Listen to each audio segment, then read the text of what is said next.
एक बार की बात है। पहाड़ी के नीचे बसे एक छोटे से गांव में एक जवान लड़का रहता था। वह लड़का उस पूरे गांव में अपने आलस्य और काम चोरी के लिए प्रसिद्ध था।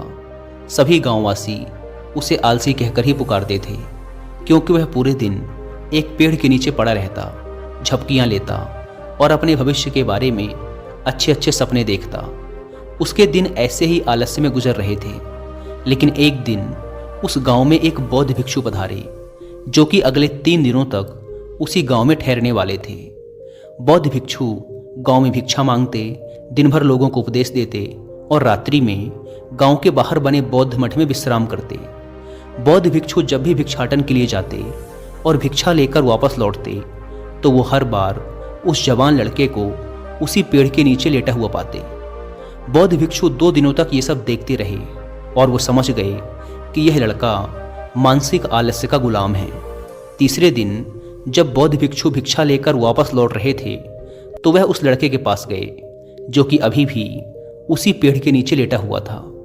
भिक्षु ने लड़के से कहा, बेटे, मेरे पास तुम्हारे लिए एक काम है। मैं चाहता हूँ कि तुम उस पहाड़ी की चोटी तक जाओ और वहाँ से मेरे लिए एक पंख लेकर आओ। लड़के ने लेटे लेटे ही अपना सिर पहाड़ी की तरफ घुमाया और उसकी सबसे ऊंची चोटी तक अपनी नज़र दौड़ाई। उसके बाद उसने बौद्ध भिक्षु की तरफ देखा और उपहास उड़ाते हुए कहा, यह असंभव है, मैं उस पहाड़ी के शिखर तक नहीं जा सकता, मैं बहुत आलसी हूँ। बौद्ध भिक्षु ने मुस्कुराते हुए कहा, अरे, लेकिन मुझे जिस पंख की तलाश है वो इस पहाड़ी के शिखर पर भी नहीं मिलेगा। वो तो इस पहाड़ी के दूसरी तरफ एक गुफा के अंदर मिलेगा, जिसके लिए इस पहाड़ी के शिखर तक चढ़कर दूसरी तरफ नीचे उतरना होगा। लेकिन वह कोई साधारण पंख नहीं है। ऐसा पंख तुमने आज तक नहीं देखा होगा। वो एक बहुत ही दुर्लभ लेकिन सुंदर पंख है, जो अपनी रोशनी बिखेरता है। भिक्षु की इन बातों से उस लड़के के अंदर उत्सुकता जागी। उसने आज से पहले ऐसे किसी पंख के बारे में कभी नहीं सुना था और ऐसे रोमांचक सफर के बारे में सोचकर वह अंदर से उत्साहित हो उठा। इसीलिए उसने भिक्षु की चुनौती को स्वीकार करने का निश्चय किया और वह पहाड़ी की तरफ चल पड़ा। लेकिन चढ़ाई बहुत लंबी और कठिन थी। जल्द ही लड़के का शरीर थकने लगा, सांस फूलने लगी और शरीर से काफ़ी पसीना बहने लगा। लेकिन फिर भी उसने चलना जारी रखा। वो जैसे जैसे ऊपर और ऊपर चढ़ता गया, उसे प्रसन्नता और उत्साह की अनुभूति होने लगी, जिसे उसने आज से पहले कभी महसूस नहीं किया था। अंततः जब वह कड़ी मेहनत और लंबे प्रयास के बाद पहाड़ी के शिखर पर पहुंचा, तो वह पूरी तरह से थक चुका था। लेकिन वह बहुत खुश था। उसे अंदर से आत्मसंतुष्टि का एहसास हो रहा था। उसके चेहरे पर योद्धाओं जैसी मुस्कान थी, जैसे उसने कोई युद्ध जीत लिया हो। उसने पहाड़ी के शिखर से नीचे देखा।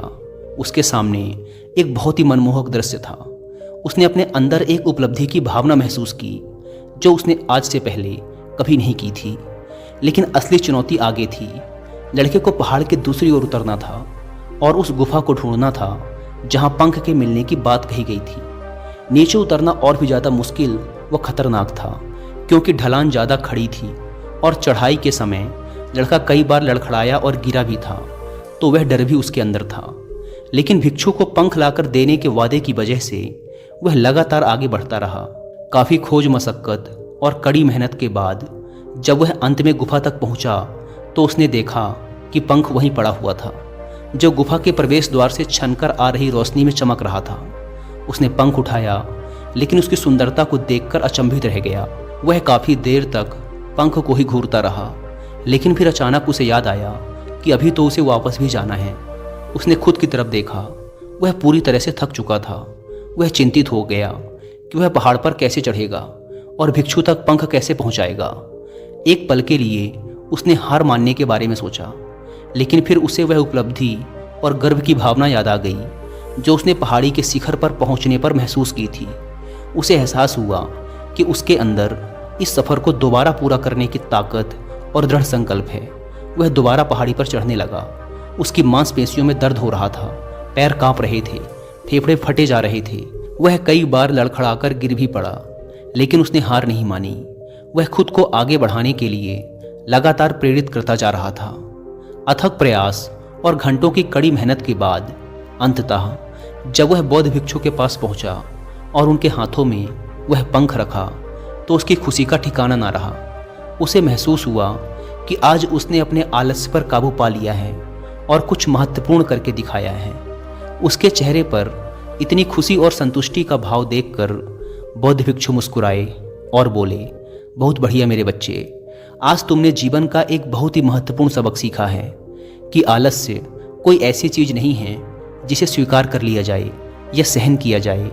आलस्य एक चुनौती है जिसे दूर करना होगा। यह एक बाधा है जिसे पार करना होगा और आलस्य को खत्म करने के लिए तुम्हें अपना पहला कदम उठाना ही पड़ेगा।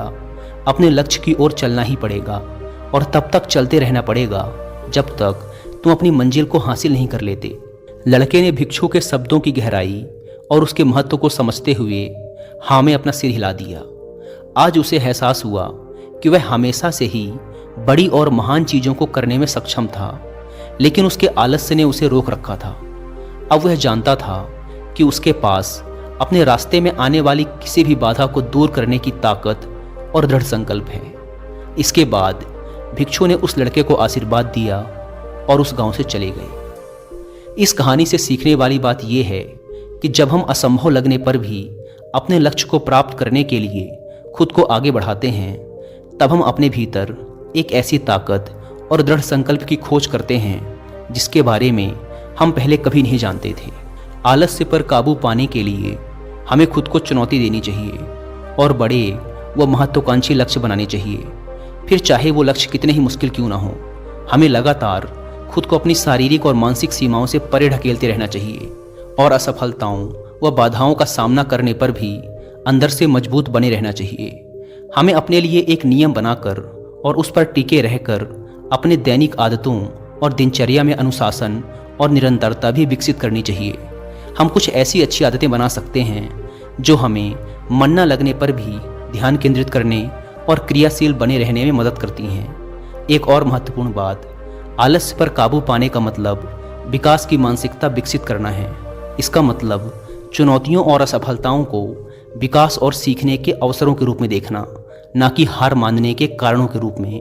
विकास की मानसिकता को अपनाकर हम असफलता के बारे में अपनी सोच को नया रूप दे सकते हैं और इसका अपने सुधार व सीखने के लिए उपयोग कर सकते हैं। और अंत में हमें अपने आलस्य पर काबू पाने के लिए अपने आराम को छोड़कर जीवन की चुनौतियों और अवसरों को स्वीकार करना ही पड़ेगा।